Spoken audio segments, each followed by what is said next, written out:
제 18대가 막강하네요. 대단히 감사합니다.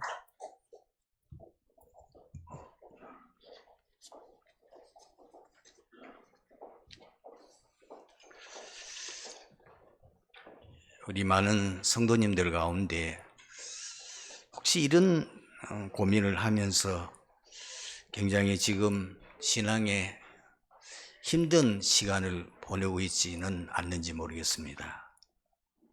왜 신자에게 고난이 많습니까? 한 문제를 해결하면은 좀 한숨 쉬면은 이제 다시는 이런 어려움 없겠지 싶으면 이제 또 다른 문제가 오고, 우리의 신앙생활은 뭐와 같았냐면은 등산과 같은 비슷한 느낌이 듭니다. 산 하나를 넘고 나면 또 산이 보이고, 그 산 넘고 나면 또 산이 또 보이고, 이제는 정말 이제 좀 편안하게 좀 쉴 수 있겠지. 그런데 생각지 않는 문제가 또 와요. 좀 속된 말로 미치겠네. 왜 이러냐? 내가 예수를 안 믿는 것도 아니고 누구보다 예수 잘 믿고 믿음 생활 잘 하려는데 왜 이런 어려움은 계속 다치고 고난은 계속 오는가? 그것보다도 우리 마음을 상하게 하고 속이 상하는 게 뭐냐면은 예수 안 믿는 사람은 잘 먹고 잘 산단 말이에요. 예수 안 믿는데도 사는 사도 잘 되고, 예수 안 믿는데도 건강하고, 자식도 잘 되고. 나는 뭐냐? 나는 예수 믿는데 왜 이러냐? 그러니 시험에 푹 들 수밖에 없어요. 그런데 그 사람들을 또 조롱한다? 나는 예수 안 믿어도 이렇게 잘 되는데 왜 당신은 예수 믿는데 늘 그 어려움 당하냐? 할 말이 없어. 그러니 얼마나 마음이 상하겠습니까? 성경에 이런 질문한 경우가 두 군데 있습니다. 당장 여러분 지금 이 시간에 시편 73편을 찾아보세요. 그리고 선지자 가운데 여기에 불평하고 하나님 앞에 항의한 분이 있어요. 그게 누구냐? 하박국 선지자입니다. 왜 우리는 늘 고난당하고 늘 어려움 당해야 되는데 저 못된 아수르, 못된 저 바빌론은 저렇게 번성하고 온 나라를 지배하고 온 세상을 정복하고 있습니까? 이건 너무 불공평한 거 아닙니까? 성경은 답합니다. 우리 인생은 이 세상에 사는 삶은 전부가 아니에요. 그것은 잠깐 보이다가 없어지는 안개 같은 인생. 불신자가 잘 되는 것은 잠깐이요. 그러다가 영원히 후대까지 망하는 것이 불신자입니다. 많은 사람들이 불신자가 잘 되는 그것만 보고 있지 그 인생 전체를 살펴보았습니까? 정말 강대국이 성공한 겁니까? 역사적으로 있던 이집트, 바빌론, 아수르 다 망했어요. 헬라, 로마 다 망했어요. 망한 흔적이 지금 역사적으로 남아있어요. 그러면은 왜 신자에게 고난이 많습니까? 첫 번째로 소망 없고 참 가치 없는 세상에 빠지지 말고 항상 경성해서 천국 소망 두고 살아가라는 사인입니다. 혹시 여러분의 가정에 여러분을 너무 힘들게 하는 가족이 있습니까? 보석입니다. 사실 그 가족이 내 보석이에요. 그 자식이 없었으면 예수 믿었겠어요? 만약 여러분 세상적으로 잘 되면 예수 믿었겠네 그 말이에요. 내게 질병이나 혹은 어떤 어려움이 있는 것 때문에 여러분 고민하는데 그게요, 축복이에요. 그것이 있기 때문에 내가 세상 길 가지 않고 늘 하나님 바라보고 늘 깨어서 기도할 수 있게 돼요. 여러분들 이제 생각을 바꾸시기 바랍니다. 저도 한때는 이 가족들 때문에 상당히 고민을 하다가 요즘 제가 바뀌었어요. 아, 저게 보석이구나. 저게 나를 무릎 꿇게 만들고 나를 겸손하게 만들고 나를 늘 하나님을 바라보게 만들구나. 육신의 연약함이 늘 내가 세상에 빠지지 않고 하나님만 바라보고 의지하도록 만드는 하나님의 축복이구나. 이거를 제가 깨달은 거예요. 아, 그렇다. 여기 있는 분들은 다 훌륭하시니까 뭐 그런 일에서 예수 잘 믿으시는 저는 그런 위인이 못 돼요. 내 자신을 돌아봤을 때. 뿐만 아니고 교회사를 봐도 그렇고 성경 역사도 마찬가지예요. 로마 시대가 250년 동안 얼마나 박해가 심했습니까? 250년 동안 무수한 신자들이 너무너무 박해를 당하며 죽음을 당했는데 이상하지요. 한 명 순교하면 10명, 10명 순교하면 10,000명, 1,000명 일어나요. 이래가지고 250년 만에 그 로마가 기독교를 완전히 박멸시키고 기독교를 없애려고 10명의 황제가 일어나서 우리가 상상을 초월할 만한 큰 박해 시대가 있었는데 250년이 지나니까 로마가 기독교가 무릎 꿇어버렸어요. 신기하지요. 오히려 그런 어려움을 당하면 어려움 당할수록 하나님의 역사는 더 크게 일어난 것을 보게 됩니다.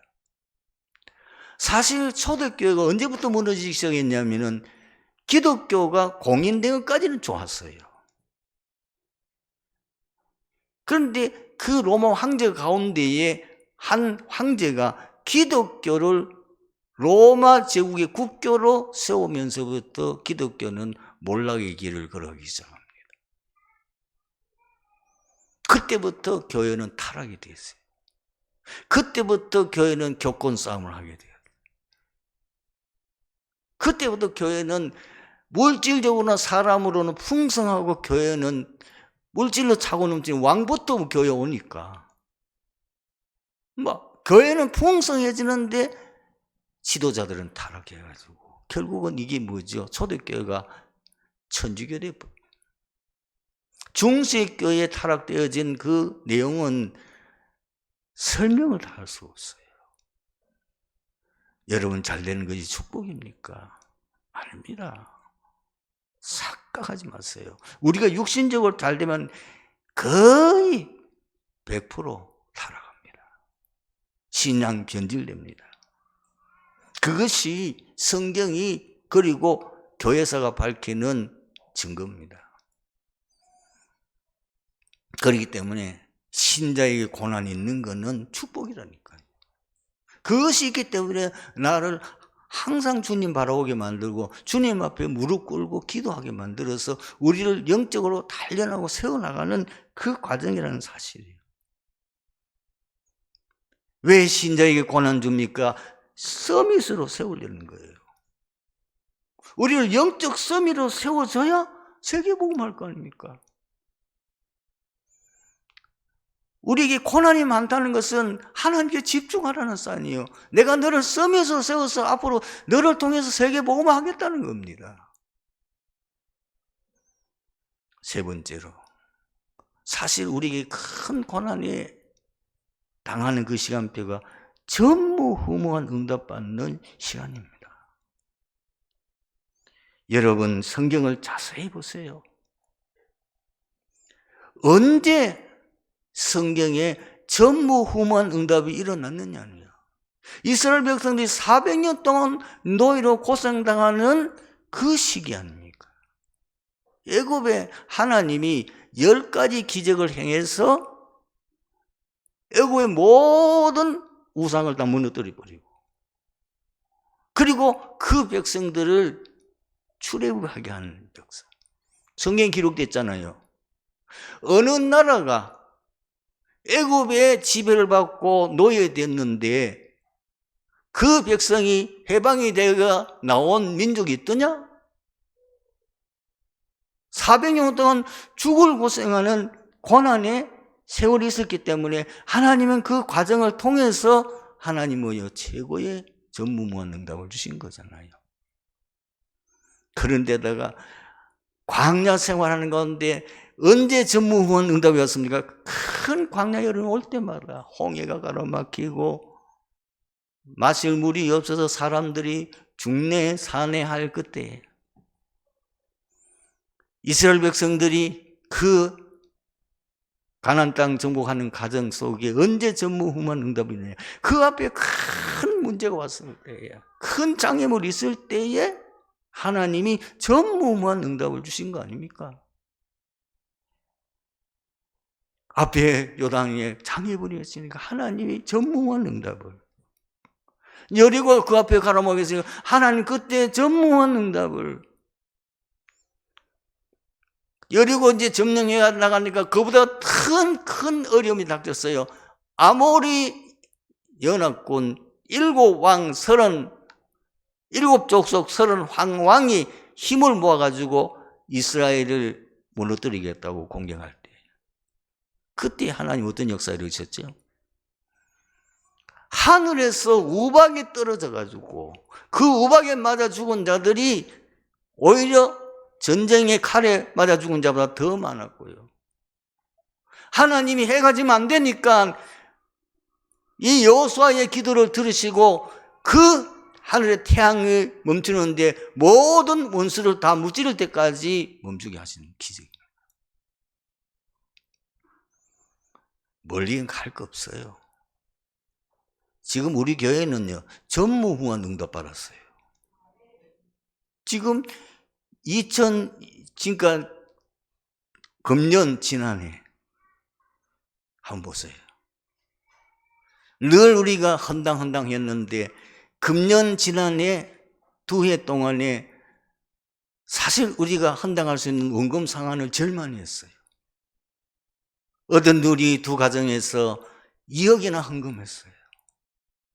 그래가지고 지금 헌당뿐만 아니라 늘 저는 영상을 놓고 고민하면 기도했는데, 이제 엘리베이터도 곧 설치되겠죠. 이제 구청에서 허가가 안 떨어져가지고 지금 다 설계 넣어놨는데 지금 안 돼가지고 지금 기다리고 있는데, 떨어지면은 우리 성도님이 조금만 힘모으면 됩니다.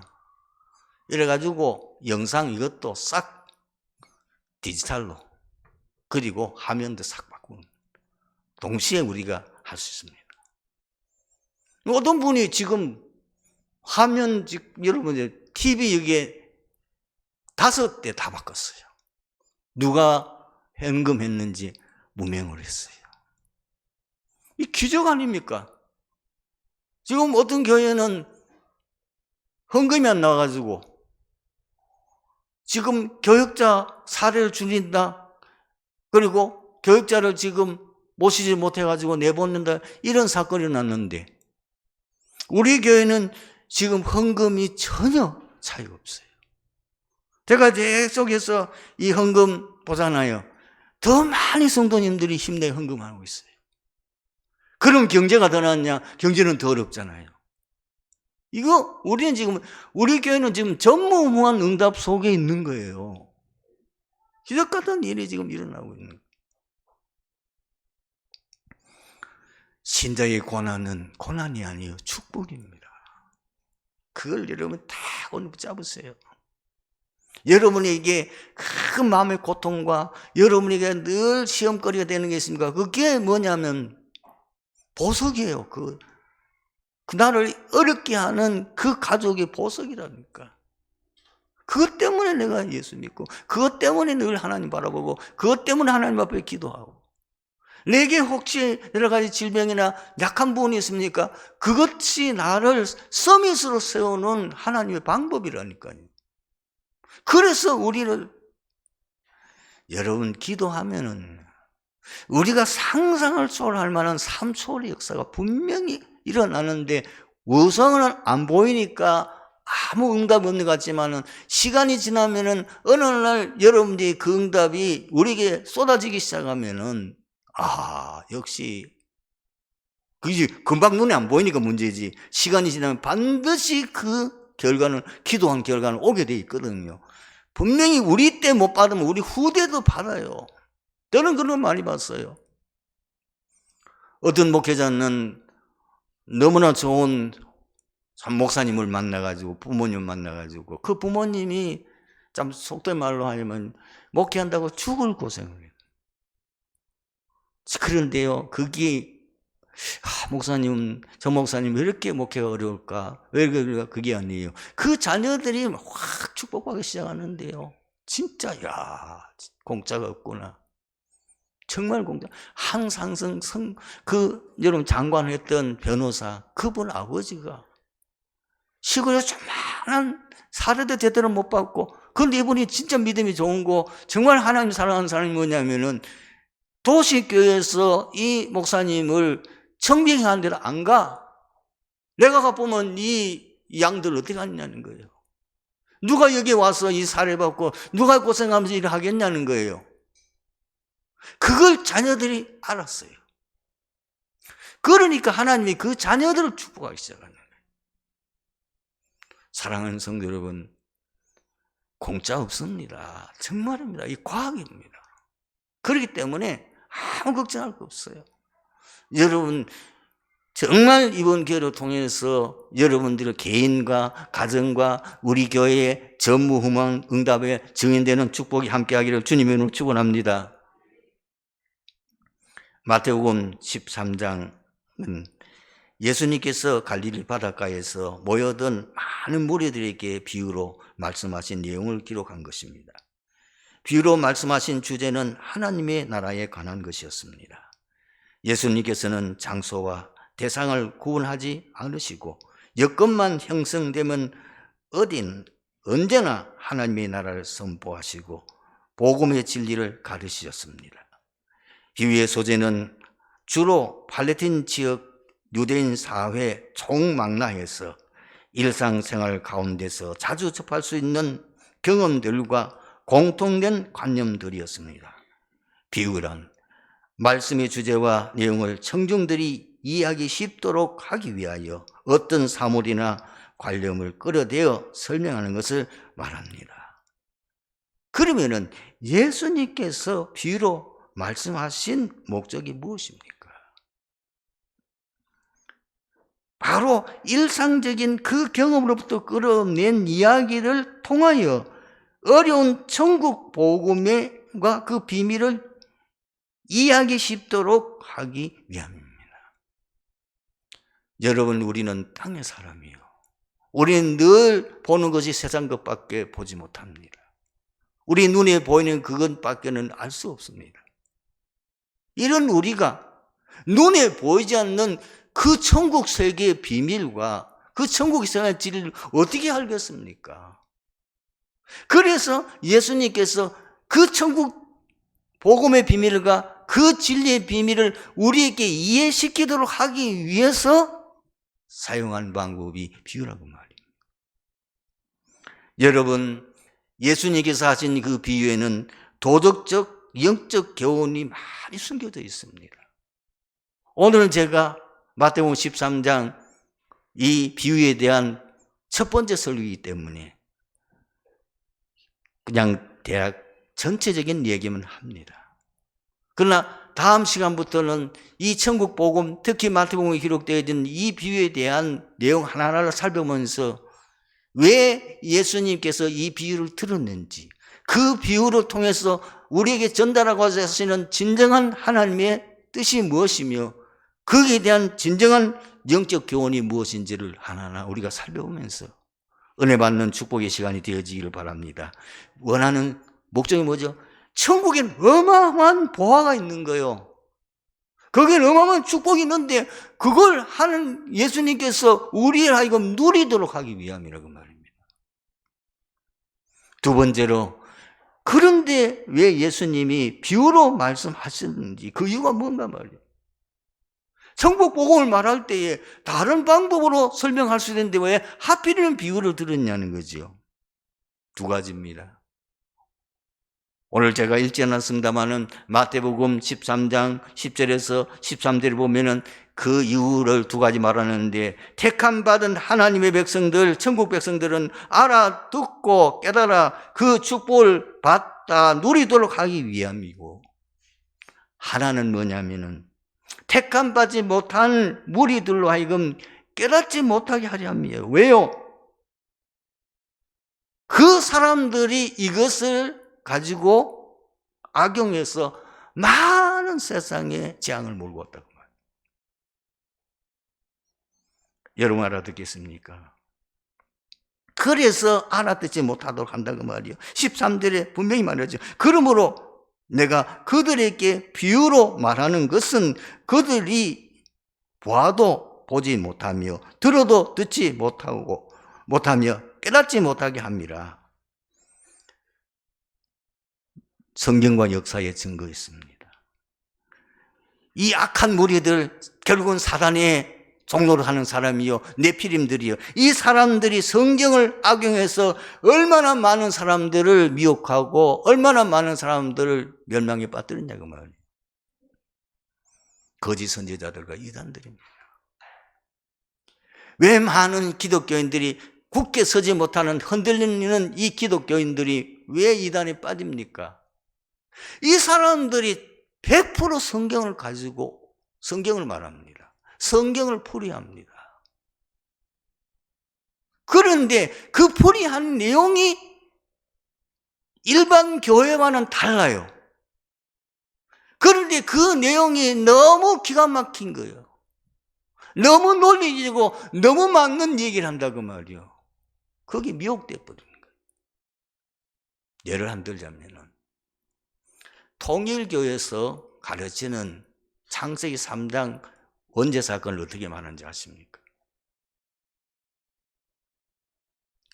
굉장히 이치에 맞게 얘기합니다. 아담 하와가 선악과를 따먹었으면 입이 범죄했으니까 입을 가려야 될 거 아니냐고 말이에요. 왜 하체를 가렸냐는 거예요. 우리가 손을 죄를 지으면 우리가 손을 훔치잖아요. 성적 타락이라는 겁니다. 그래서 깨끗한 피를 받아야 된다는 거예요. 얼마나 논리적입니까? 기독교에서는 그 얘기 아무도 안 하거든. 그런데 틀렸습니다. 창세기 3장 사건은 선악과 따먹은 그걸 중점이 아니에요. 인간의 근본 문제 세 가지를 말합니다. 사단, 죄로 있는 재앙, 지옥 배경. 이것이 창세기 3장의 근본 문제예요. 이 문제를 해결할 수 있는 것은 절대로 인간이 할 수 없기 때문에 하나님이 그리스도를 보냈는데, 그 그리스도가 누구냐? 예수라고 말이에요. 석가가 그리스도면은 석가 믿으면 되는데 왜 그리스도가 예수냐? 세 가지. 하나는 뭐죠? 여자의 후손. 미안하지만은 예수 외에는 여자의 후손이 이 땅에 온 적이 없습니다. 그렇기 때문에 다른 사실 그리스도가 될 수가 없어요. 두 번째는 그분이 우리 죄, 저주, 재앙 막기 위해서 십자가에 죽으셨어요. 그리고 진짜 그분이 사단, 지옥, 마귀 권세 해결했다는 증거로 부활했어요. 지금도 하늘 보좌 위에 계심과 동시에 믿는 자 속에 성령으로 역사하시는 거예요. 공산주의가 어디서 나왔습니까? 성경에서 나왔습니다. 여러분, 지금 많은 역사적으로 종교인들, 정치인들, 많은 사람들이 성경을 악용해서 수많은 사람들을 학살하고 죽이고 못된 짓을 했잖아요. 그들이 다 성경을 가지고 말했다니까요. 사단이 성경을 악용하면은요, 우리가 상상을 초월하는 악한 일들이 얼마든지 벌어질 수 있는 거예요. 세 번째로, 천국 복음의 비밀에는 어떤 비밀이 있습니까? 이 천국 복음 비밀은 세상 지혜, 지식, 인간의 능력과 노력으로는 결코 알 수가 없습니다. 그걸 오늘 13절, 14절에 말하는 겁니다. 어떤 종교로도, 어떤 철학이나 학문으로도, 윤리도덕, 아무리 고상한 윤리도덕이라도 미안하지만은 그것 가지고는 성경이 말하는 그 천국 복음의 비밀을 알 수가 없어요. 증거 있습니다. 요셉입니다. 그 애굽의 바로왕 주위에는 세상의 최고의 지성인들이 다 모였고, 거기에는 종교 그리고 이 꿈, 영적 세계를 진짜 최고의 그걸 풀고 해석할 수 있는 사람 다 모였어요. 그런데 바로의 꿈을 아무도 해몽 못했어요. 왜 그렇습니까? 하나님이 주신 꿈이기 때문이에요. 여러분, 사단 마귀는 절대로 하나님의 비밀을 알 수가 없어요. 누구만 알 수 있느냐? 하나님의 영에 감동된 사람만 그것을 알 수 있는 거예요. 또 한 사람이 있어요. 누구죠? 다니엘입니다. 느부갓네살 왕이 꿈을 꿨는데 꿈도 내용도 모르겠고, 그리고 꿈을 꿨는 그걸 해몽하라 그러는데 아무도 못하잖아요. 죽게 되게 생겼잖아요. 그때에 그걸 해결한 사람이 누굽니까? 다니엘입니다. 다니엘은 뭐요? 하나님의 영을 받은 사람이요. 하나님의 영의 감동을 받아서 그 하나님이 이 느부갓네살 왕을 통하여 앞으로 세상에 전개되어야 될 세상 역사에 대한 어마어마한 그 사건들과 비밀들을 말하는 거예요. 그거는 하나님이 아니면 할 수가 없어요. 그래서 여러분, 이 천국 복음 비밀은 오직 하나님께서 계시하실 때만 알 수 있어요. 하나님이신 예수 그리스도께서 우리에게 깨닫게 하실 때만 알 수 있는 거예요. 그래서 마태복음 13장 씨 뿌리는 비유에 대해서 예수님이 직접 제자들에게 그걸 해석했어요. 그게 뭐죠? 18절에서 23절입니다. 그리고 이거는 누구만 알 수 있습니까? 성령의 역사가 아니고는 절대로 안 돼요. 그래서 고린도전서 2장 10절에서 11절을 보면은 하나님의 비밀을 하나님의 영이 아니고는 어떻게 알 수 있느냐? 모른다는 거예요. 오늘 말씀의 결론입니다. 어떻게 하면 천국 복음의 비밀을 깨닫고 누리고 증인될 수 있습니까? 내 것을 내려놓아야 됩니다. 바울은 이렇게 고백했지요. 갈라디아서 2장 2절. 내가 그리스도와 함께 십자가에 못 박혔나니 그런즉 이제는 내가 산 것이 아니요 오직 내 안에 그리스도께서 사신 것을. 이제 내가 육체 가운데 사는 것은 나를 사랑하사 나를 위하여 자기 자신을 버리신 하나님의 아들을 믿는 믿음 안에 사는 것이라. 더 놀라운 고백은 빌립보서 3장 7절, 8절, 9절 계속 그 아래 나옵니다. 바울이 누굽니까? 그 시대의 지성입니다. 최고의 세상 학문 통달한 사람이에요. 그 정도가 아닙니다. 구약 성경의 박사입니다. 바리새인은 아무나 되는 거 아니에요. 어릴 때부터 너무나 신앙 훈련을 제대로 받은 사람이에요. 로마 시민권을 가진 사람이요. 로마 시민권은 더군다나 로마인이 아닌 이방인에게 주는 거는 그 가문이 보통 명문 가문이 아니면 줄 수 없어요. 놀랍게도 바울은 태어나면서 로마 시민권자예요. 그렇다면 그 가문이 대단한 가문이라는 말이죠. 공회의원이에요. 지금 말하면 우리 이 대한민국의 국회의원, 그 당시에 유대 사회의 최고의 통치기관이 산대된 공회입니다. 그게 공회의원이에요. 최고의 지성이요, 최고의 성공한 사람이요, 모든 사람이 부러워한 자리에 있는 그 사람이요. 빌립보서 3장 7절 이하에서 뭐라고 고백했습니까? 그러나 무엇이든지 내게 유익하는 것을 내가 그리스도를 위하여 다 해로 여길 뿐더러 또한 모든 것을 해로 여김은 내 주 그리스도 예수를 아는 지식이 가장 고상하기 때문이라. 내가 그를 위하여 모든 것을 잃어버리고 배설물로 여긴다고 그랬어요. 우리말에 성경에는 그래도 굉장히 이거를 좋게 평가했는데 뭐 말하는 거예요? 인간에게 제일 더러운 것, 그것보다도 더 못한 것으로 여긴다. 왜? 그 소를 얻고 그 안에서 발견되려 하려 합니다. 여러분들 정말 복음을 깨닫고 이 비밀을 알려고 하면은 내 것 다 내려놔야 돼요. 그리고 뭐 해야 되느냐? 하나님께 구해야 돼요. 하나님이 깨닫게 하셔야 돼요. 하나님 은혜를 주셔야 돼요. 하나님 역사하셔야 돼요. 그래서 언약 잡고 기도하는 거예요. 언제 역사가 일어납니까? 믿고 실천할 때입니다. 여러분, 홍해 바다가 언제 갈라졌습니까? 하나님께서 모세에게 말씀했어요. 네가 가지고 있는 지팡이를 홍해를 가리키라. 그래야면 그 홍해물이 갈라져서 이스라엘 백성들이 그 홍해 바다를 육지로 건너게 될 것이다. 순종했어요.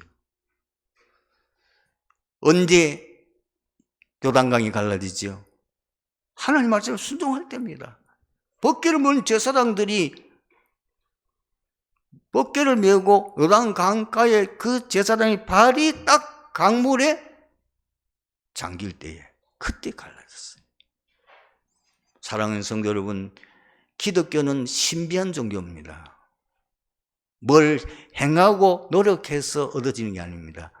믿음의 종교입니다. 정말 하나님의 말씀을 믿고 그대로 아멘 할 때에 역사는 일어나는 겁니다. 이번 주간이 축복받는 놀라운 역사가 함께하기를 주님의 이름으로 축원합니다. 아버지 하나님 감사합니다. 오늘 말씀 통해서 우리 트리니티 교회 모든 성도들이 최고로 응답받는 정말 전무후무한 응답을 연속으로 받아 세계복음화의 증인되는 역사 일어나게 하옵소서. 주 예수 그리스도의 이름으로 기도드리옵나이다. 아멘.